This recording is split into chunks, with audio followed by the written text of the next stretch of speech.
Hi guys, so in today's lesson, we're going to take a look at how to start solving quadratic equations. There's going to actually be 5 ways total. So we're going to start with the first 2 today and move our way through each of the other ways as we go through the upcoming lessons. All right, so today's we're going to take a look at solving by graphing and solving by square roots. Okay, graphing is really quick and easy. As long as you have a picture, you can solve it. Square roots take a little bit more work. All right, so first off, solving by graphing is you're looking on a graph for your x-intercepts. You're looking to see clearly where the graph is crossing your x-axis. At any point that happens at, you have a solution. So if you look in the bottom where it says important, solutions to quadratics have multiple names. They're your solutions, obviously. They could be your roots, your zeros, your intercepts. They all mean the same thing. You're solving for your variable. So when you look at your graph, 3 things could happen. You can see 2 ordered pair solutions. You can see it crossing your axis twice. You can see it sitting on it. That's a 1 solution. Or it could be hovering above or below it and never touching it. And that's a no real solution. So in that case, we would have an imaginary number. We would have those i's that we learned about last week. So in this problem, we have our quadratic, x squared minus x minus 6 equals 0. If you didn't have a graph and you wanted to graph it, you can use your graphing calculator or desmos.com to help you out. One side has to be 0 in order for this to happen. And then you graph it and you clearly just look to see where does it cross your x-axis. So in this problem, you can see the circled green spots.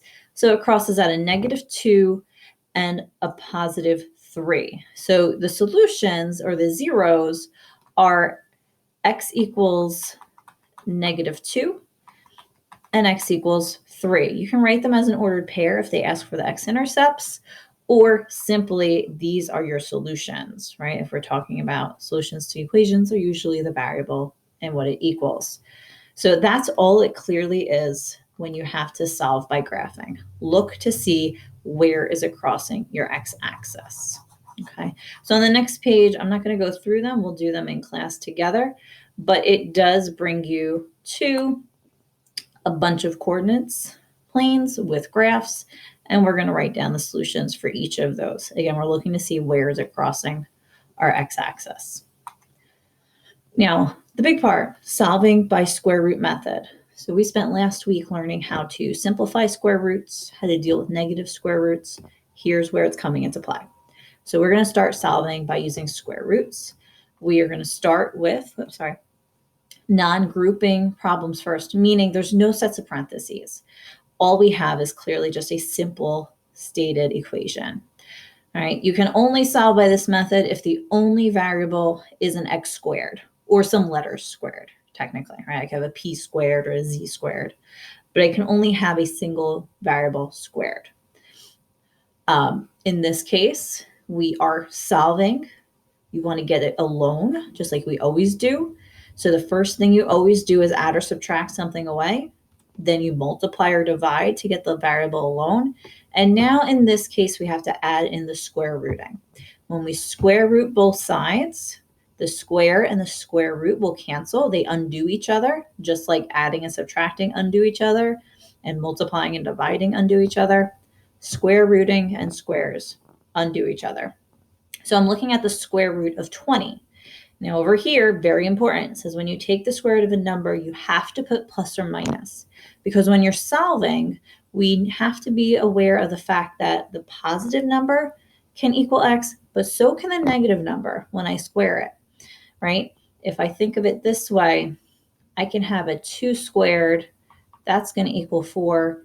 And if I have a -2 squared, that's also a 4. Right? -2 times -2 is a +4. So I need to keep in mind I have the positive and the negative that could possibly work here. Right? And then just lastly, we would simplify any square root that we can. And again, that's what we worked on last week. So the square root of 20, I can split to square root of 4 and 5. Square root of 4 is 2. Square root of 5, I don't know. Okay? So let's go through one more problem together, and then we're going to move on to the next case. So I'm actually going to jump ahead to one with a little bit more work. right? So if we look at these problems up here, first thing I'm going to do number 7 with you guys. So first thing, I'm going to add this 10 to both sides, right? Get that to go away. So then I have 36n squared equals a 49. I'm then going to divide both sides by 36. I will have n squared equals, now I'm going to keep that as a fraction, 49 over 36. It's going to make your life easier as you're going through this. Now, in order to get that square alone, or gone, I want a square root. So I'm square rooting both sides. Square and square root cancel. And I'm going to be left with, move this up here, n equals plus or minus, because I put a square root in there, I have to put plus or minus, the square root of this fraction, 49 over 36. We can't have fractions and square roots, so we're just going to simplify it. Square root of 49, easy, that's 7. Square root of 36 is 6. So this would be my final solution. Okay, so again, same process as whenever we solved any other equation. We just have this added extra step of square rooting. And again, making sure we do not forget that plus or minus. That's going to be the biggest issue. Most people are going to forget that every single time. So please star it, highlight it, make a note somewhere. Do not forget to put the plus or minus with it.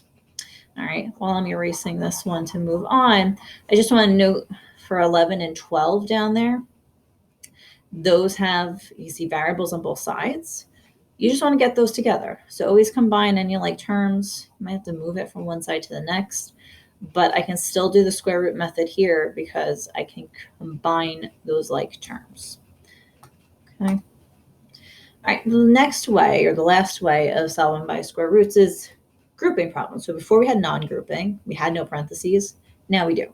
So if we do have a grouping problem, we want to do the exact same thing, but now we're getting the group alone. We're getting that whole set of parentheses. So you can see I did not distribute. You can't distribute when I got something happening on both ends. I have a square on the end. I got a 4 in the front. Can't do that. They both can't go in. So we have to get rid of them in another manner. It's 4 times this quantity, so I can divide it to get rid of it. Square root to get the square gone. What happens is when you square that square root, it undoes itself and the inside falls out. So the x minus 4 drops down. And then again, you just simply start simplifying your radical. We put a square root in, so we got to put plus or minus. Square root of negative 5/4. This is my work over here on how I reduced it. I have the square root of negative 5 over the square root of 4. Well, the square root of 4 is 2. That's easy. Square root of negative 5 is I radical 5. Remember, let's take the negative 1 out. That represents an I. And then you leave your leftover radicals if it cannot be reduced. And then the very last thing is you still got to get x by itself. So we have to move that 4 over because it's x minus 4. And you can see I just added it. And then you're simply just going to write the whole number. That's your real part. Plus or minus this radical at the end. You just leave it like that. You don't have to worry about simplifying it or doing anything else further with it because of the I in the radical. Okay, and I know that bar is kind of blocking it, but you'll be able to see it when you pull up the notes on your own. Okay, so again, let's walk through one of these together, and then in class we'll do a whole bunch more. We'll get into word problems with it as well. So let's take a look at, let's do number 6 up here. So again, number 6, first thing I want to do is add or subtract things. I don't have anything to add or subtract here. Number 5, I would have to add the 4 over, but I want to get rid of this 2, so I'm going to divide. Okay, so now we're going to be left with d minus 4 squared equals this fraction, negative 5/2. We're going to square root to get rid of that square.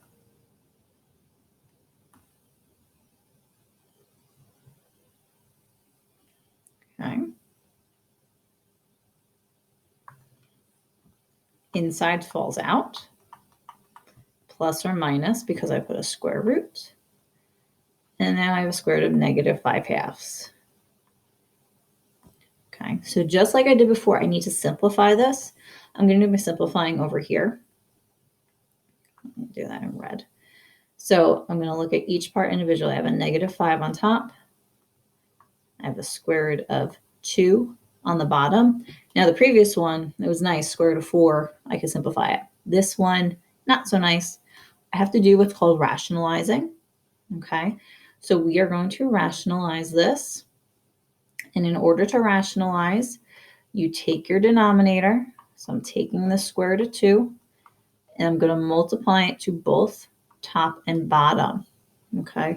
Now you could simplify the square root of negative 5 first and then do this, or you just do it at the end. I'm going to just choose to do it at the end here. So after I do this rationalizing, I can multiply the insides. I get negative 10. Bottom, square root of 2 times the square root of 2 is 2. The whole reason we did this rationalizing here was so I could get a whole number in the bottom. So when you multiply a radical by itself, you're simply left with what's inside. And then we just want to simplify this a little bit further because I can take the square root of negative 10 to be square root of negative 1 times the square root of 10. And the square root of negative 1 is I. So in the end, this whole thing becomes I radical 10, because I can't simplify that any further. There's no perfect squares, all over 2. All right, so let's go back over here. I have d minus 4 equals plus or minus I radical 10 over 2. Put this up here, actually.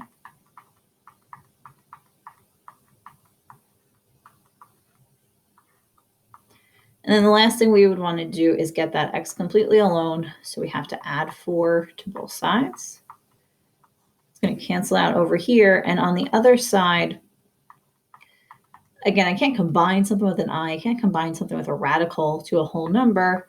So I'm just going to simply put the 4 first, and then the plus or minus radical imaginary number value here. And this would be my final solution. We're going to go over some that are a little bit easier than that. That's probably the hardest one just because we had to rationalize. So I wanted to make sure I went through that with you.